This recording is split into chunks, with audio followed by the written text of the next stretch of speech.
then substance abuse, cocaine, meth, all this horrible street drugs can cause heart failure and heart damage and lead to heart failure, and it's really sad.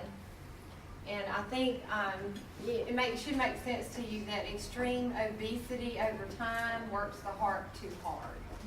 And when you have a patient that's 700 pounds, do you think their heart is really having a pump? And so that should make sense to you. And then severe lung disease, if the blood can't flow through the lungs like it's needing to, you think that's going to be a problem. If the pressure's high there, yes. All right. With heart failure, the main lab is what? BNP. BNP, the main one I talked to you about. But we also look at these other labs, and that should make sense to you, that can affect heart failure. Your sodium, what is sodium so big at? That determines Brain. It determines fluid, right? Whether your fluid's going to stay in your intravascular space or go to your tissues. And so, again, if you're spilling albumin or protein in your urine, that would be from heart. Your heart is not functioning correctly. ABGs, what does ABGs tell you? It's oxygenation, if they are able to perfuse. Chest x-ray is going to tell us if there's fluid in the lungs, how big the heart is. And I want to ask you something. Echocardiogram can tell you a whole lot about the heart, and it does. And one of the things that I might say is like left ventricular hypertrophy. What does that mean? It's decreased muscle mass. Decreased? It's They got a big old heart. big old. And so they got a big old floppy heart. And if it's on the left side, left ventricular hypertrophy, what side of heart failure are they in? Left. If their cap refill is greater than 3 seconds, are they perfusing well? No. If it's left-sided heart failure, and you know that because it said left ventricular hypertrophy, then what is your priority assessment? Lungs. Lungs, like respiratory rate and effort. Good. Just seeing if you can process.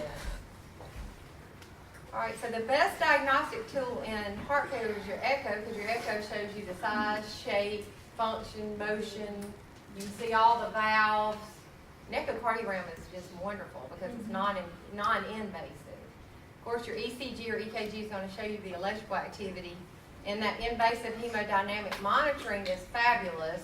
And we're going to talk a lot about that next semester, but you're responsible for those 3 things. Remember? Cardiac output map and what? CVP? Okay.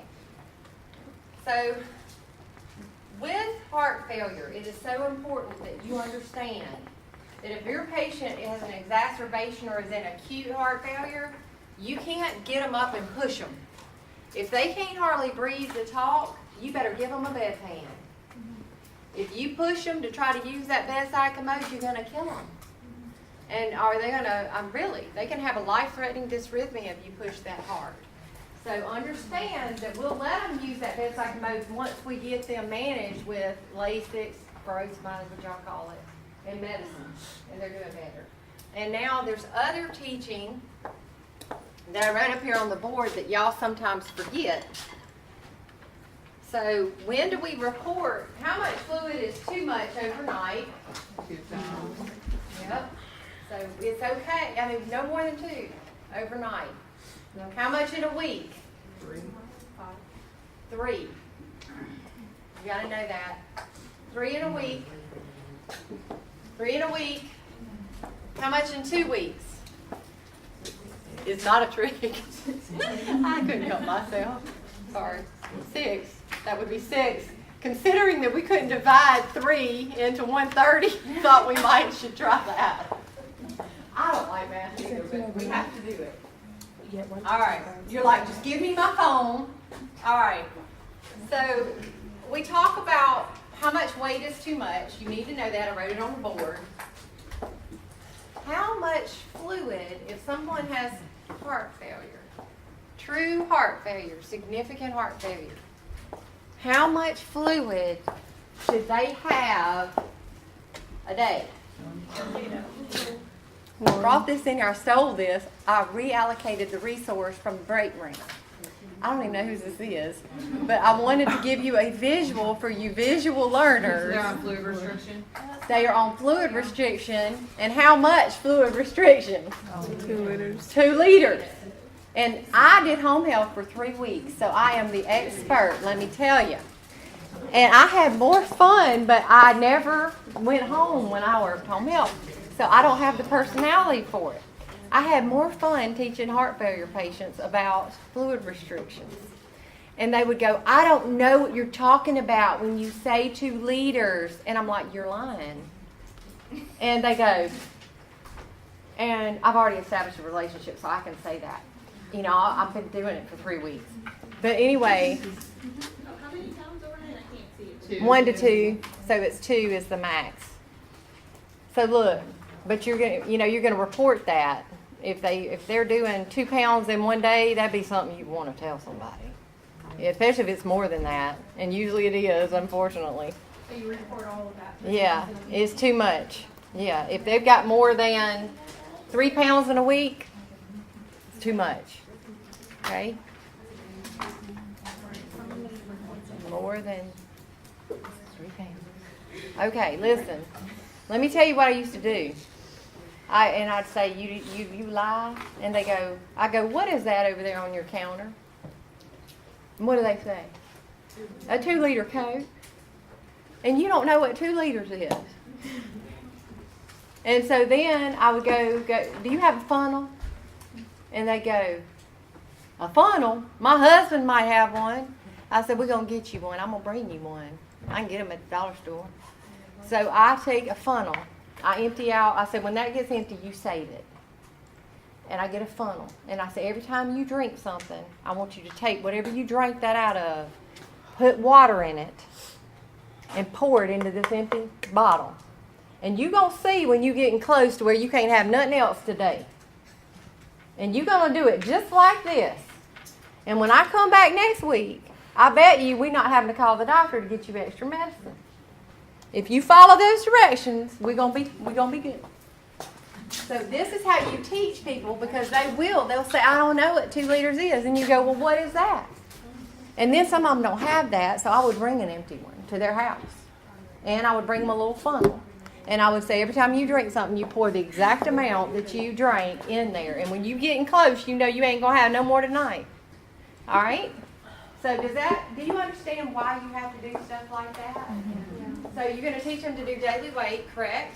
Yes. And low sodium diet, correct? Yeah. Okay. And understand that heart failure is one of those core measures that at hospitals we have to meet it all, or they get in trouble. All right. So you understand about activity. If they're exacerbated, they rest. If they're in an exacerbation of heart failure, they get no IV fluids. You better question that. Yeah. All right, so what are the drug classes we use? They're all up there. You should know furosemide, like the back of your hand, and what hypoxia symptoms and hypokalemia are. And you should know about lansoprazole, ACE inhibitors, and beta blockers. So anyway, if a patient is in heart failure and they're in the unit, we're going to be listening to their lung sounds every 2 hours, and sometimes every hour.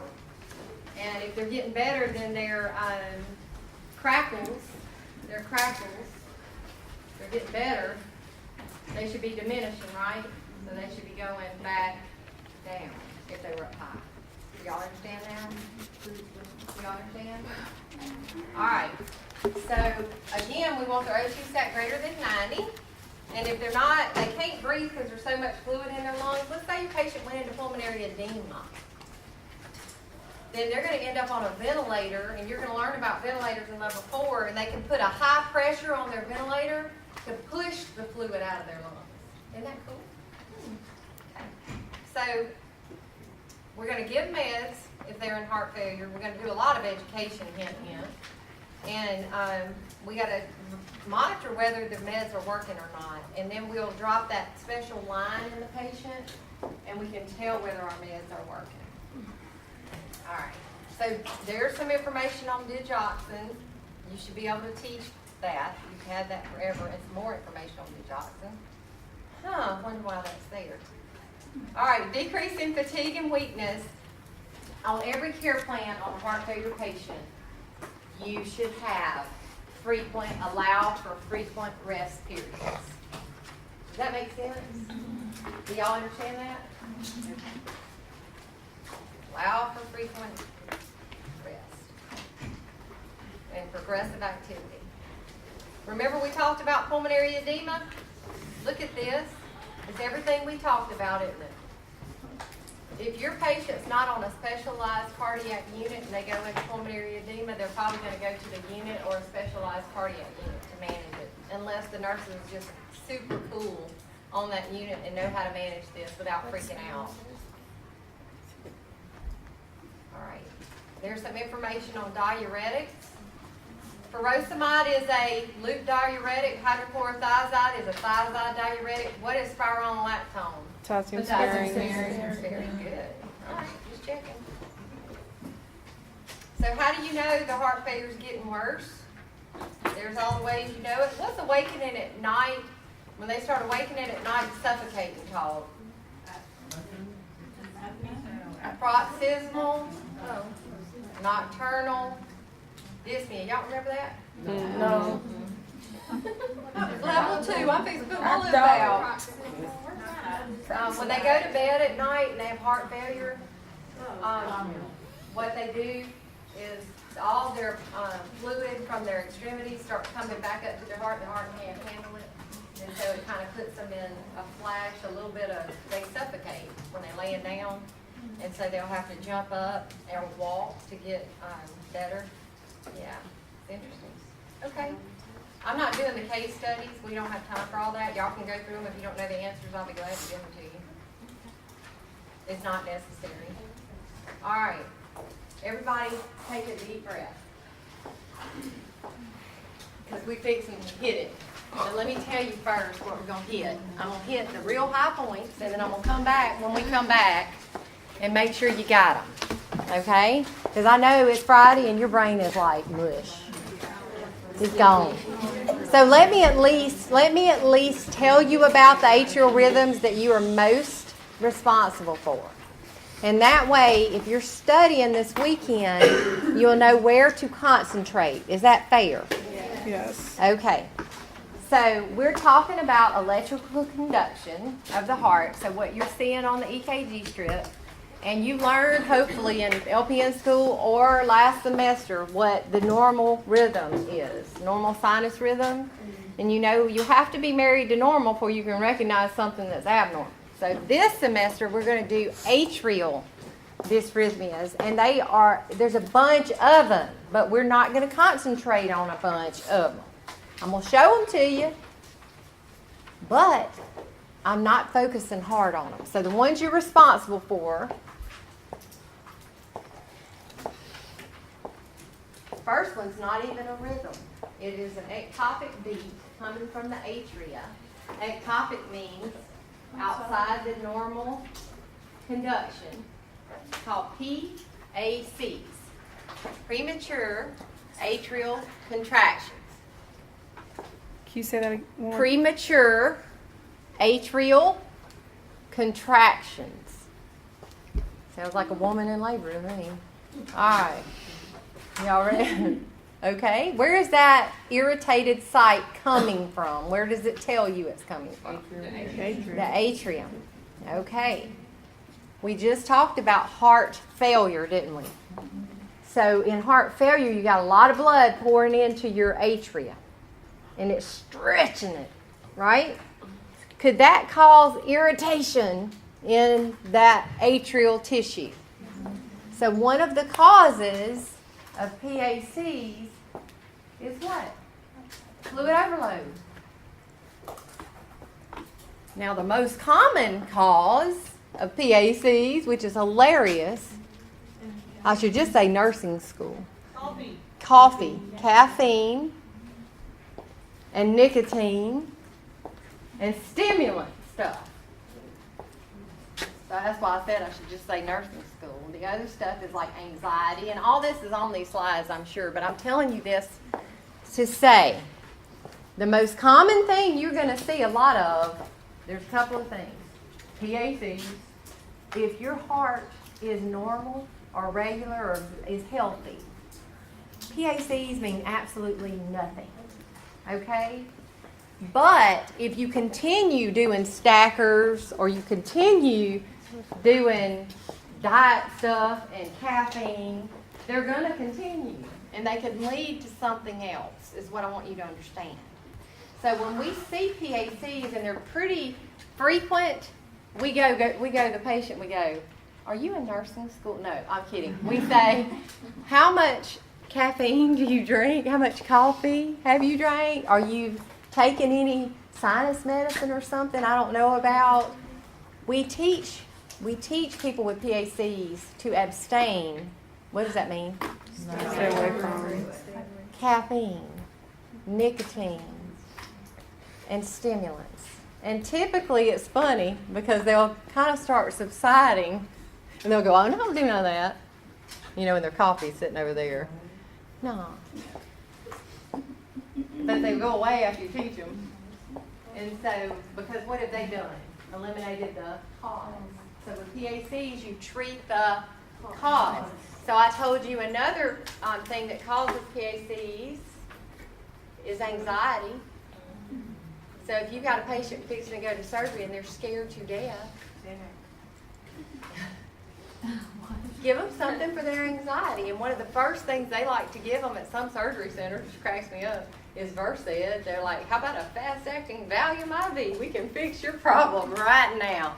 Because that's what Versed is. It's a benzodiazepine IV. Valium's a benzodiazepine. And so I just laugh because, I mean, your PACs will just disappear, you know? It's amazing. And so, again, PACs, anxiety, PACs commonly are caffeine and nicotine. Can be from fluid overload. So do you see how we don't get upset if you have a healthy heart and have PACs? We get very upset if you have a sick heart and start having PACs because we got to get rid of them. If it's fluid overload, what can we give them? Furosemide. And it's amazing because the PACs will start diminishing after you fix the cause. So we treat the cause. Got it?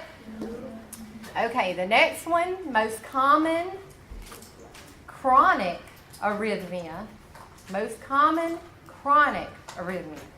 Chronic means they're going to have it for a while. It's not easy to get rid of this one. And that is, and if I told you it's the most common, it's also the most commonly tested everywhere. Hint, atrial fib, atrial fibrillation. And a hint to you at clinical, if you got an ICU nurse going, hey, what do you see up there on that monitor? And it's irregular and you're not sure what it is, just guess atrial fib and you'll be right most of the time. I'm just telling you. Honestly. I laughed. I went in the unit. I was on PCU, the cardiac floor. And I looked up and I laughed. Almost every patient was in atrial fib. Every dang one of them. And I was like, dang, y'all got to run on this. She said, always. All right, so we said atrial fib, didn't we? That's a big one. What do you think the big problem there is? It not slowing down. Huh? Well, it's perfusion because it's not able to open up enough to get the blood in. All right, let's talk real quick. I'm going to go over this in detail when you come back. Stroke. The reason, or blood clots in general. It could be a PE, pulmonary embolism. It could be a stroke. It could be clots to the leg. The problem is the atria themselves are sitting there quivering. So they're not squeezing the blood down. So the blood is pooling. It's just staying stagnant in there. And you cut yourself and don't wipe it and let it just sit there. What does it do? It clots. We hope it clots. Otherwise, you've been drinking too much or taking too much aspirin or ibuprofen or leave, because that will knock your platelets down too. I heard y'all in here. Okay. All right. So the problem with atrial fib is what? Clotting. And so one of the biggest complications we see in atrial fib is a stroke.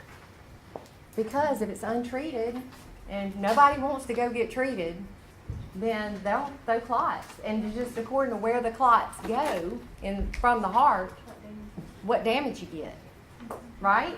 Think about it. On the right side of the heart, where does the blood go to? The lung. That'd be a pulmonary embolism. On the left side, where are you going? To the body. You can go up. If the clot goes up to the brain, they're going to have a stroke. If it goes down, what can happen? A bunch of stuff. Is you with me? All right, so you're going to find that one of the big treatments with atrial fib is going to be anticoagulants. So that's another reason that you have to know all about warfarin this semester too. And you got to be able to make those patients understand that they have to have frequent lab appointments. They have to have frequent lab appointments, right? With warfarin, don't they? Because what are we monitoring with warfarin? They're clotting factors. Primarily, PT and the one we look at is INR the most. But PT and INR for you, for NCLEX, for warfarin. You've got to know it, and they have to have lab appointments. They can't just call the doctor. They can't just call the doctor and ask them how much to take today. Because the doctor needs to know what their lab was. So they have to keep their lab appointment. And then the lab goes to the doctor's office, and the doctor's office lets them know how much Coumadin to take. Because it varies. And why do you think it varies? What are they eating? And are they eating like they're supposed to?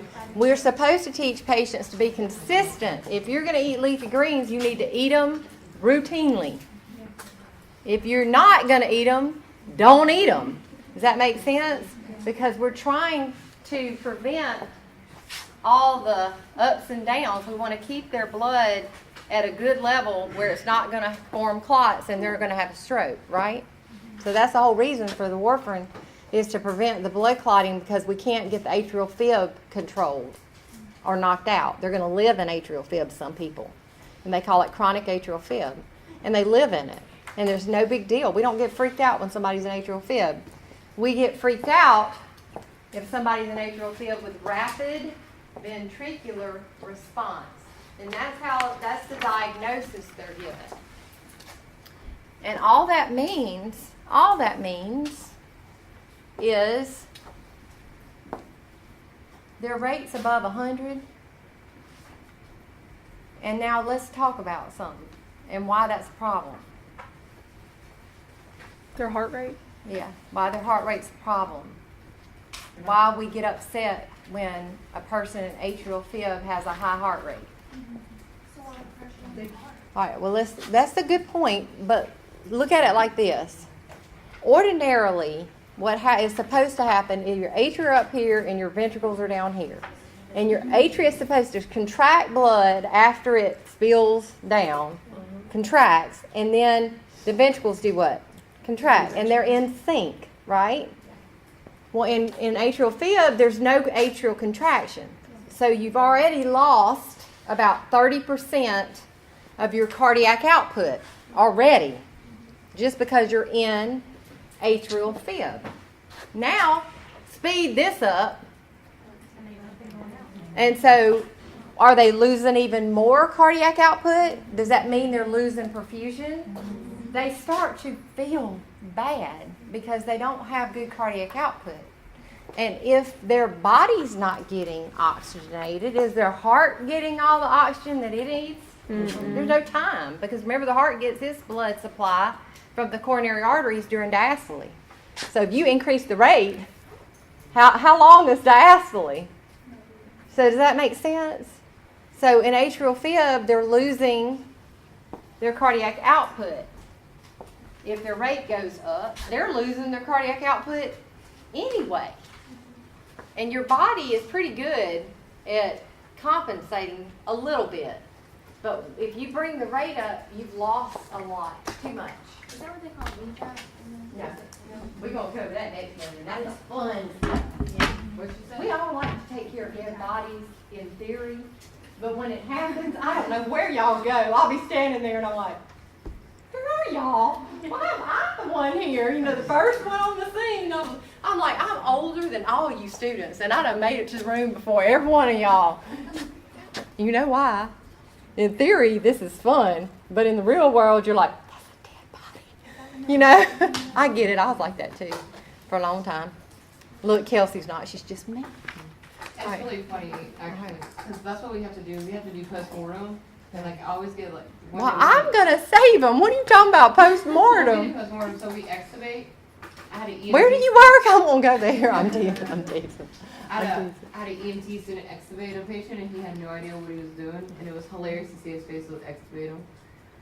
Oh, brother. But no, codes suck, no matter what it is. It does, doesn't and matter that's if what they she suck. said. What you say, Vitiated dead is it can be a dead rhythm, and we cover all ventricular rhythms in level 4. We're covering atrial rhythms right now.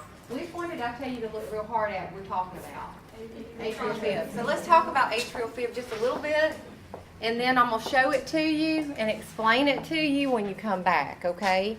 So far you've learned that atrial fib. Some people live in it, right? The problem with it is they can clot, and they need anticoagulants. And we typically don't treat them in a hospital unless it's new atrial fib and they're wanting it out of it. Some people we can get out of it. Sometimes the treatment works and we can get them back into normal sinus rhythm.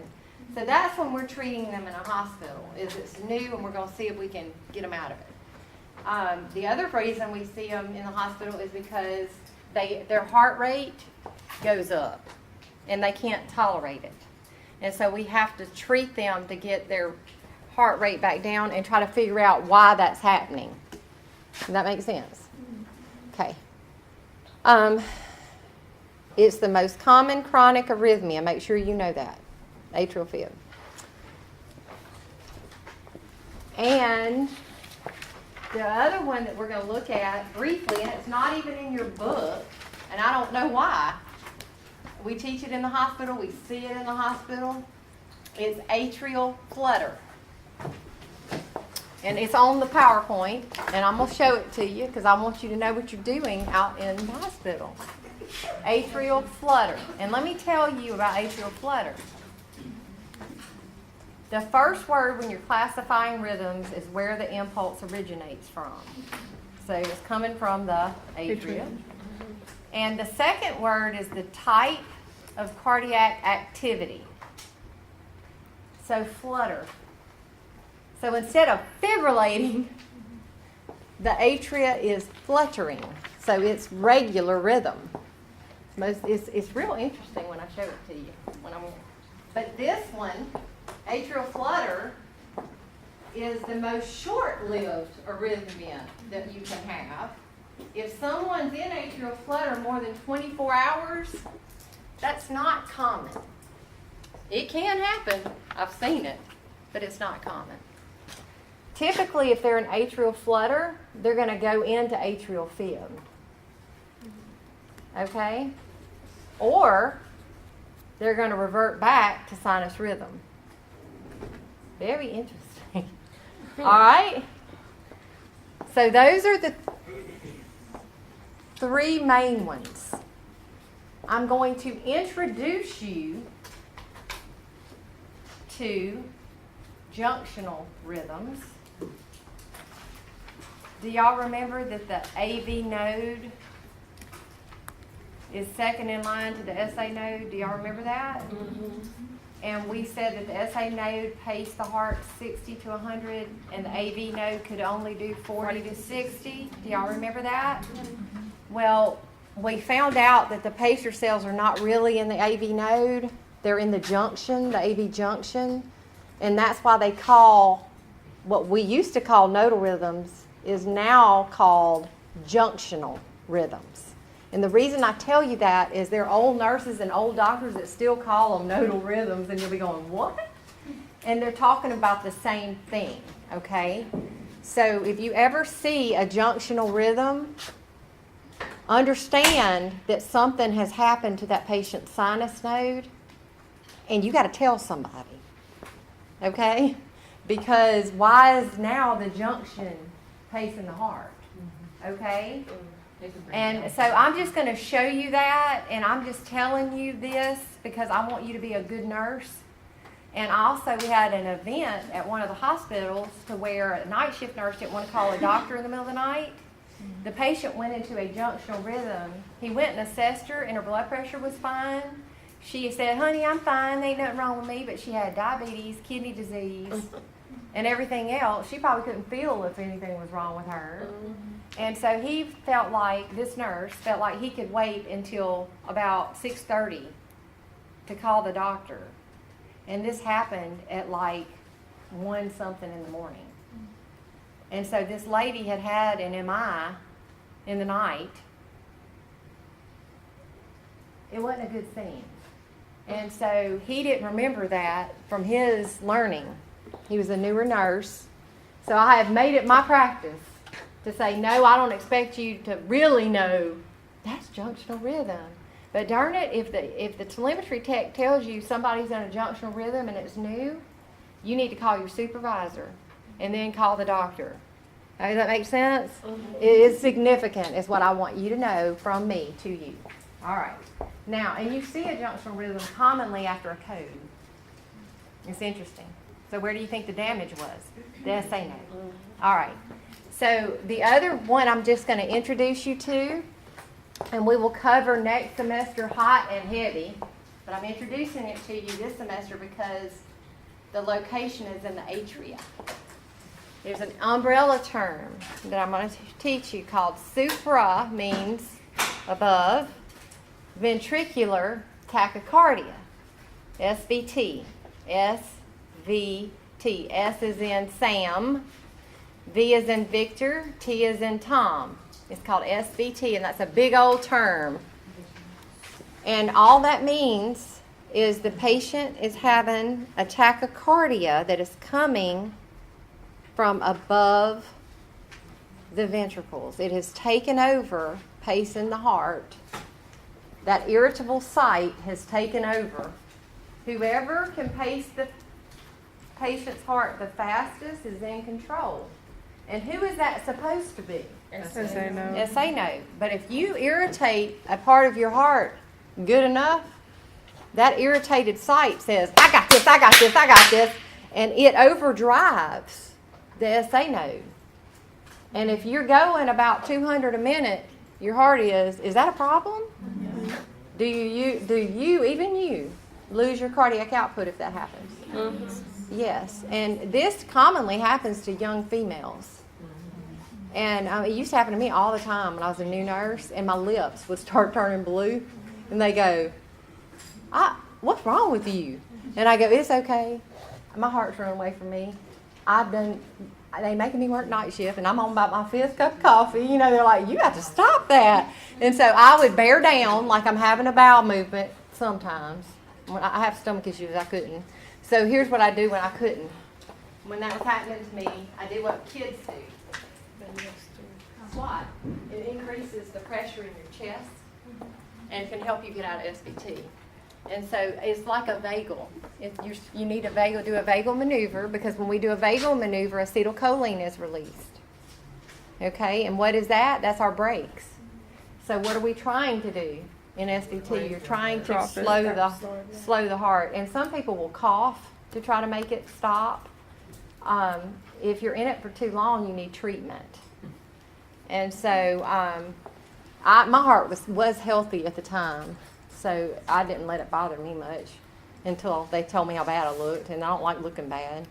So I went and got some treatment eventually. But anyway, and I quit doing the coffee. Is that when they give the ginseng? Yes. That's one thing that I need some calls for if anybody ever gives. It's fun. Yeah. And we'll learn about that in level 4.